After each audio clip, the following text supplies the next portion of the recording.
நெஞ்சத்தை அடியோடு ஈர்க்கின்ற பெண்ணே நீ என்னை தாக்கும் முசுராலியே. காலை நேர தூரல் பொழிவும் நீயே, சாலையோர கள்ள வளைவும் நீயே, உள்ளம் போகும் செல்ல பயணம் நீதானே. தாவுகின்ற புள்ளி மானின் மேலே பாயுகின்ற வெயில் கீற்று போலே நீ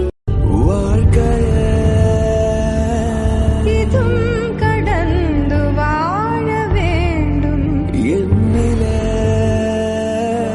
உடல் உயிர் உன் மனம் மனமடை தேடியே வந்து விட்டாள் தேவதை போலொருத்தி, நெஞ்சினை வாங்கிவிட்டாள் மல்லிகை பூமணத்தி. உன்னையே தேட வைப்பாள் உன்னையே கடத்தி, உடலெங்கும் வேர்வைகள் பூவாய் பூத்திடும் நீ அறிவாயோ.